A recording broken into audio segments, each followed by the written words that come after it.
Here's the big question. How is it that most entrepreneurs hustle and are always busy and struggle to take just one step forward only to fall two steps back? They're dedicated, determined, and driven, but only a few finally break through and win. This show uncovers those quantum leap patterns of highly successful people so you can simply model what they do and apply to your future success. That's the question, and the answers are right here. My name is Brigitte Höfele, and this is the Success Patterns Show. Happy Tuesday, everyone, as we are here every Tuesday, same time, same place. My name is Brigitte Höfele. I am the CEO and of the Center of NLP located here in Atlanta, Georgia. I am the founder of the Success Patterns Movement, and it is Tuesday, and it is time to put the do in learn, do, teach. And that's what we're all about, because the quality of your success starts with your attitude towards it. Success is an interesting thing. I know you all think it. It's shaped by each individual success seeker, and it's not limited to one thing. It's not limited to business, and it's not limited to personal. It's not limited to only having success in one area. Success is modeled. It's modeled in patterns, in strategies, in behaviors, and with these patterns and strategies and behaviors, we can then decipher it. We can decode the patterns that led to success of our guest experts, which we have great experts every week. So you at home or wherever you're watching from can encode it into your life for your own success today. The definition of pattern is an example for others to follow. That's what we mean by one of the laws of success. The NLP laws of success is modeled. We are looking for expert modeling. Who can we mirror? Who can we follow? Are they not just talking the talk, but are they actually doing the work? Today I have a phenomenal guest expert that before the show started, I said, so AJ, how long has it been that we've actually known each other? So we met the first time in 2015. It's been a few years, you know. He's going to share lessons, what he's learned from sleeping in his car and now being in a position to give 5 cars or more away. He lives in Colombia, South America, and help others achieve their dreams. And wait till you hear his story. He's an incredible speaker. And I know that not just because I read his bio, I know that because I've been in rooms with him. He's an international financial and business coach who, like I said, went from sleeping in his car, being homeless, to giving over 5 cars away. He's now helping people become their own vehicles to achieve their life, the life that they want. And he currently lives in Medellin, Colombia, where he brings people, groups down to show them how to achieve what he calls the vacation lifestyle. So, ladies and gentlemen, help me welcome AJ Vassar is here with me today. AJ, so good to have you. Hey, Brigitte, how are you? I am well. For everyone that has been watching us on a weekly basis, yes, my voice is a little raspy today, so forgive my raspiness, but you're not going to hear a whole lot of me talking. You're going to hear a whole lot of AJ talking. AJ, when we met, you still lived in Atlanta. I did. We actually met a year after I was sleeping in my car. After I went through that whole ordeal, we met in Atlanta, and I was going through the whole process of just changing my life and like you say, following success patterns and figuring out what works for me. And, you know, I think for me, before I even set a pattern that I wanted to follow, I had to realize what success was for me. So you had to define success for you. Yeah, I had to define it, because I think a lot of people leave patterns. They leave clues, right? We hear that term all the time, success leaves clues, but it's like, what type of success do I want? And I was different. Like, I'm not I'm not into shiny things. I'm not into cars. I'm very low key, you know. So it was like, okay, what pattern do I want to follow? So for me, it was just kind of finding out that pattern first, finding right, defining success first, and then finding that pattern that matched the success that I wanted. So that's how I came up with the vacation lifestyle. How so I want to learn more about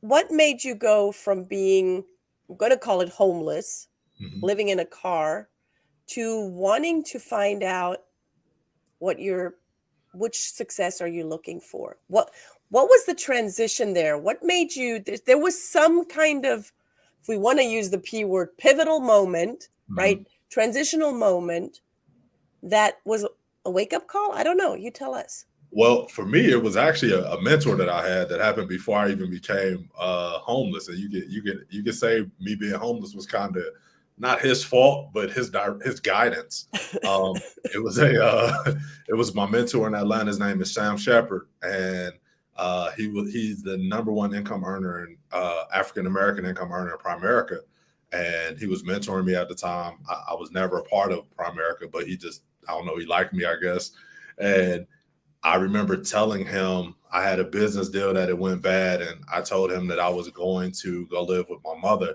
in Texas and to get back on my feet. And Sam said, "No, you're not." He said, he said, "No woman wants a man that runs to his mom when times get hard." And he said, "You'll learn more from your car than you ever will running from your problems." And then he told me he had a safe parking lot I could sleep in. So Whoa. I want you to repeat that because I think more people need to hear that. That you get to learn more. you will learn more from your car than you ever will running from your problems. And at the time I was almost mad because like I knew how much Sam made at the time, right? So at the time Sam was making like $140,000 a month. So when he told me I wasn't going to go to my mom, I thought it was because he was going to loan me some money, right? I thought he was going to help me out financially. And he said, no. He said, I have a safe parking lot you can sleep in. And I took him up on the offer because to me, that was the pattern I realized I wanted to follow. I wanted to learn on my own. And later on, he told me, he said, the reason I didn't give you money is because if I would have helped you out of your situation, You would have, you would have always depended on me yeah, instead of you would have, realizing you could do it yourself. he would have totally enabled you. Yeah, yeah. So he taught me tough love, and I really appreciate it. Wow. So with Sam, it was the mentorship Mhm. that brought you to your car. And then what were some of the lessons of the car? Whew, the car is where I got the majority of my lessons. When you're in a car, you have a lot of time to yourself, and Yeah. it was in my car that I started realizing. You start thinking back, like, okay, how did I end up here? What did I do wrong? What mistakes was I making? And then I started realizing, like, yo, my programming is what got me here. There's a book by James Allen called "As a Man Thinketh," and it comes from a biblical verse. As a man thinketh in his heart, so is he. And I started realizing, like, it doesn't matter how much education I get. If I don't change my programming, then my life will never change. So it was in my car that I started realizing, I have to change my programming in order for my life to change. And that's what made the difference. That's powerful. The mere fact that a person by themselves in their car having a lot of time to kind of think and overthink things comes to that realization. So there must have also been a programming, a pattern that came in from way back when you were a little kid that kind of brought more information to that scenario. What was it? Oh yeah. So I tell people I was drugged as a child, because my mother drugged me to church all the time. Like I was drugged to church, Oh right? my gosh, that's Didn't matter funny. if I liked it or not. So, it was in church where my programming began because you hear things like it's easier for a rich man to get in that. I mean, it's easier for a camel to get through an eye of a needle than a rich man to get into heaven, and money is the root of all evil. And so I didn't realize how much those things were programming me. And I Mm-hmm. remember one day, one of the nights I was in my car, it started with jingles. It started with jingles, right? So I was thinking like a good neighbor, and I was like, State Farm is there, and it's like ba ba ba ba ba. I'm loving it. Then it was like, AJ, how do you know these things, right? Mm-hmm. Whoever set you down and taught Oh. you jingles, and I was like, nobody, right? And it Mm-hmm. was like nobody had to because you were being programmed your entire life by outside forces, right? So then the programming went from that to, okay, what's my programming about money? So then it came, right? It takes money to make, right? Money doesn't grow on, right? Money Trees. doesn't Yeah. evolve, right? Evil. All rich Oh, people all of those. to, right? So all of those, and I'm like, yo, I know all of these verbatim. And I started realizing if my programming tells me that all rich people are going to hell, and I believe that, then I've been sabotaging all the riches that I have because I don't want to go to hell. And it was then that I started really like attacking all of my programs. I started questioning everything, Mm-hmm. everything, because I had to start attacking my programming. And I think the first step to attacking your programming is to ask yourself, how am I programmed? And be honest about it, right? And you know what? There's really good news in that, because when you are becoming aware of da da da da da and Mhm. all of the jingles, then you can also replace them with something that is more beneficial to you. So to every programming, there's a deprogramming or a counter programming. Mhm. And that And and that's exactly what I did. I just started using counter programming uh to change how I wanted to think about life, how I wanted to think about myself and what I wanted from life. And I realized that I'm not, like I said, I'm just a normal dude. I didn't it were certain things I didn't want to do. And the success patterns that I had seen showed me that success was only this way. And I was like, yo, my life doesn't have to be like that. I'm a laid back guy. I want to stay this way. And I remember I had a speaking engagement in Trinidad and Tobago, and that's what changed my life. So I go to Trinidad and Tobago, I speak. Of course, I'm staying in the resorts, but I always get a local to take me to the regular areas, like where right normal people live. And I remember going, and I was thinking like, yo, I thought I grew up in poverty, and I didn't. mm, mm, Right? I saw poverty, mm, but what struck me is that they were happier than all the people that I knew with Benzes and BMWs and multi-million dollar houses. And I said, that's what I want. That's success. mm. It's freedom. It's Was that the time that you already lived in Colombia, or were you no, still in Atlanta? I'm still in Atlanta. Was that another transformational moment for you to take the leap to go to Colombia? Tell us more about what took you to Colombia. So I was living in the States. I had went through my homeless process and for the next 2 years. So I was homeless in 2014. 2016, I decided, you know what? When I was homeless and I didn't think I had anything, I still had a car. So for Hmm. Christmas, I want to give away a car, right? Like I want to give away what I had. And it just so happened I was pretty good at saving to where I was able to give away 2 cars for Christmas. So I was like, oh, this is cool. So I'm going through that process. And from there, I was just asked to come speak in Trinidad and Tobago. I hadn't decided to leave yet. I was just like, oh, okay, cool. I'll go speak. This is a cool experience.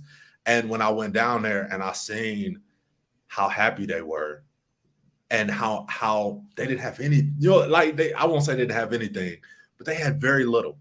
They had Hmm. very little, but they were so happy. And I said, that's what I want in life. Hmm. I want the happiness, right? Over the things.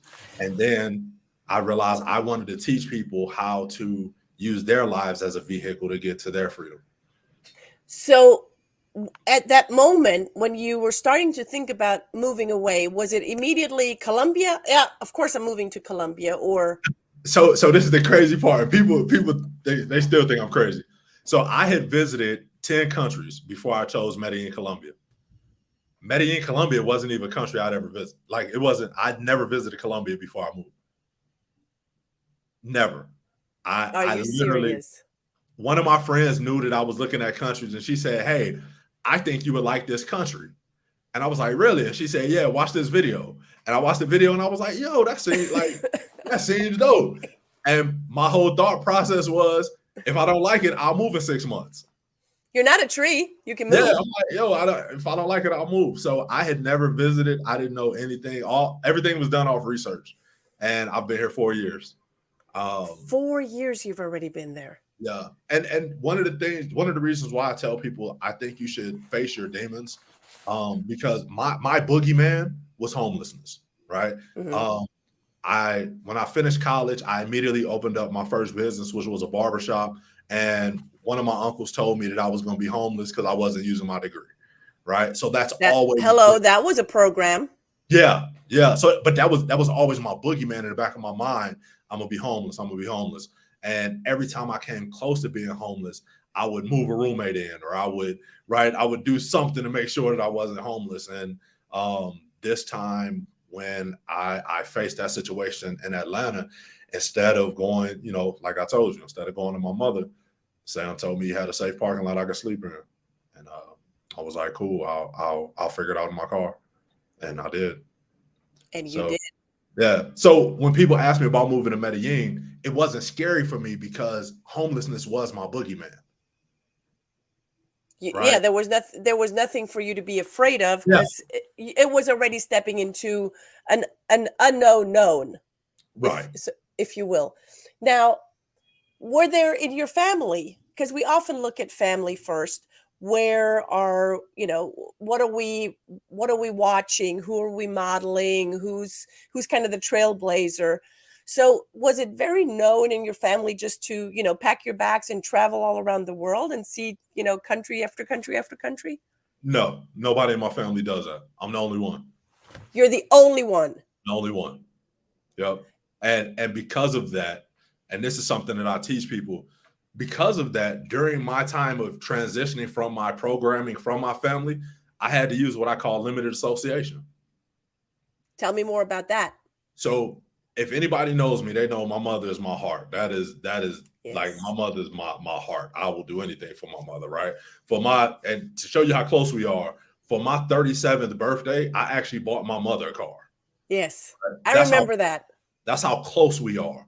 But during my transition of changing my programming, I stopped talking to my mother as much because my programming came from my mother. Hmm. So I had to limit my association so that I could change my mindset, so that I could change my life. And because I did that, my mother is now reaping the benefits of me doing that. Right. So, but it was tough because a lot of us, right, we don't realize that our environment has shaped us more than almost anything that we've ever been a part of. There's a saying, more is caught than is taught. Yep. Right. Or as Buckminster Fuller says, environment is stronger than willpower. It is. It is. So So you have siblings, right? I'm the oldest of 8 children by my mother. 8. Yep. So there are a few nieces and nephews in the family. A bunch of them. I would imagine so. Okay, Yes. just if everyone just had one, Right. Right. that's already a handful, more than 2 handfuls. Do you think that they look up to their Uncle AJ and that you have totally blown the glass ceiling and expanded their awareness? 100%. It's the way they brag to their friends about, oh, my uncle live in South America, right? It's like they haven't even been here, but that's their bragging thing. Like, I got an uncle that live in South America, and right. So, just to know that they can now, right? And I tell them all, hey, you can come visit me anytime you want. Most of them are still young. I have 2 that are graduating next year, so I'm sure that the trips will start with them coming to visit me.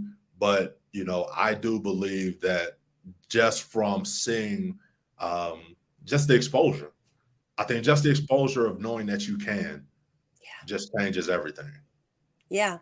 That that not just hearing you talk about it, but they actually seeing that you're doing it, Right. daily, Yeah. Yeah. and And you're it making doesn't an take what impact. most people think, right? Because a lot of times you think, oh, I have to be a millionaire and I have to, do, and I'm like, nah, it doesn't take that, right? And then they can actually talk to somebody who's done it. And they call me and ask me questions from time to time. And all everyone that I talk to is like, I want to come visit you. And I'm like, nah, like go get your passport first, right?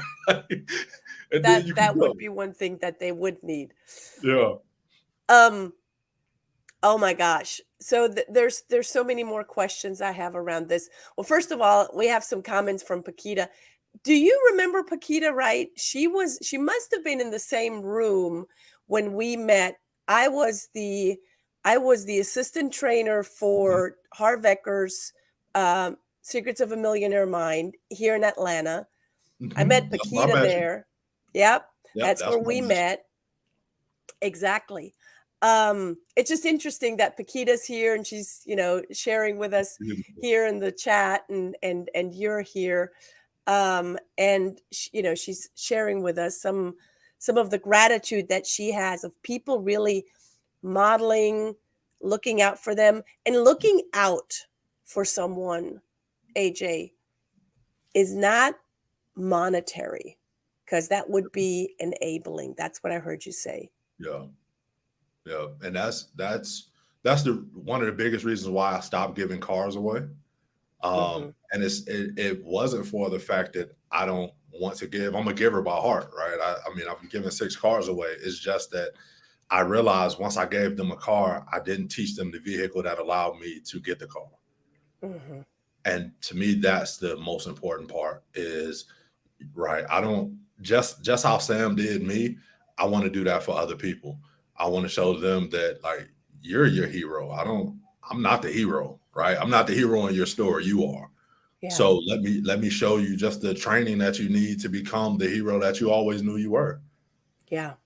Because That's even more powerful. yeah, that's the win for me is when you can do it for yourself. Well, that's the whole strategy and pattern of, don't give a man fish, teach a Mhm. man how to fish. Yeah, that's it. That's the whole strategy. Now, you've been in Colombia for 4 years now. Clearly, you've gone through the pandemic like we have. How did you keep sane through or certain through this uncertain times? I think one of my best gifts is that I'm overly optimistic. Anything bad that happens to me, I always tell myself this is just gonna make a good story. Right? I look at my life like a movie, and I'm like, yo, this is gonna make an excellent part of my story. So you can't have a great story without having great trials. Oh, There has never been a great period. story without We can stop right here because you have heard it all now, you guys. Period. yeah. So that's how I look at everything. I want a great story, so I know I'm going to have to endure great trials. So that's how I dealt with it. I was like, oh, this is going to make a great part of my story, right? And I let myself go through the emotions. I Hmm. don't hide them. Yo, this sucks. I don't like it, right? Yeah, yeah. um, So hold on. So what you're saying is accepting, but not needing to like it. no, I love being honest and saying I don't like stuff. Hmm. Yeah, because that to me that's real. That's how I'm authentic with myself. I do my best not to lie to me, Mm. right? And I don't positive think me. I'm like, nah, Hmm. this sucked, right? Hmm. But just because it sucked doesn't mean we're not gonna get through it. It just sucks. Hmm. So now, okay, cool. So how can we get through it knowing that it's like this? And it's like, hey, everybody's going through it as well. Cool, right? Or when I was homeless, it was like, yo, you're not the first person to be homeless. You won't be the last. Cool, right? So Yeah. I'm always trying to ask myself better questions Hmm. um, to get better outcomes. I do believe the quality of your life is dependent on the quality of the questions that you ask yourself. Amen. I'm getting ready for a coaching certification that I'm teaching for the next 3 days, and that's my opener. That is absolutely what you just said is my opener, and you're dead on right. Yeah. So that once I'm honest with myself, then I just start asking myself better questions. Mm-hmm. Yeah. Yeah. Paquita has some great aha moments. I love it. Paquita, thanks Latanya for watching you guys and sharing such beautiful comments. Um, looking back at little AJ growing up in Texas. I grew up in Alton, Illinois, a little town no one has probably heard of. Okay, Illinois. All right, Yep. even better. Little AJ growing up with 8 siblings. What would you say was an ongoing ritual or habit that have led you to where you are today? Could be something from those imprint phases when you were little, or something that you learned from the car, or You anywhere know, in between. you know what? It's something that I actually hated, and it was something that we used to do on Thanksgiving. And we didn't do it every Thanksgiving. I think we only, and because we started getting older. But my mother would actually make us go feed the homeless on Thanksgiving. And I did not like it because Thanksgiving is probably my favorite holiday because I am a bigger guy and I love to eat. And I was ready to eat. I didn't want to feed them. I wanted to feed myself. And I remember the first time we did it, um, it changed my life just because I realized how much I had, even though we didn't grow up with much. And because of that, that's how I became a giver. Um, so even when I owned my barbershop on Thanksgiving, I would actually open up my barbershop and cut people's hair for free. Whoever wanted a haircut, I would cut their hair for free because that's the foundation that my mother made. Because she let us know, even though we don't have a lot, we, when you serve people that have less than you, it makes you very grateful for the small things that you do have, and then you learn how to take pride in them and how to multiply them. And yeah, it was my mother showing me that the little things So, make the biggest difference. so your mother drugged you not just to church, but to soup kitchen and Oh man, all of that. yeah, my mother drove me everywhere. Yes, Thank you, Mama. Okay, big yes, shout yeah, out to Mrs. Vassar, and yeah. thank you for pouring in such greatness into one person. AJ, you've written not just one book. Mhm. How many? I've written 2 books. I'm working on a third now. So yeah, I think writing is my thing. I just haven't embraced it. Okay. Well, it's time to embrace that. Yes. And I think you brought a gift for our viewers and listeners as well. What's the Yes. gift? So I have my gift is a book called Root and Rise: The Scary Growth Process to Success. And I wrote this book because once we reach success, I think a lot of people think that it's supposed to go a certain way and it's not. So I actually take them through like what it's really like to be successful and what that process is like going through it. I think one of my favorite quotes in the book is the scariest part about being planted is that it's the same process as being buried. And I think a lot of us Ooh. we abort our mission of being planted because it does feel like we're being buried. Ooh, that's powerful. Yeah. That is absolutely powerful. So people, get your book now. Message AJ on Facebook. Here is AJ's Facebook, facebook.com/AJ Vassar Freedom. AJ Vassar, Vassar Freedom, all one word. Follow him on Facebook.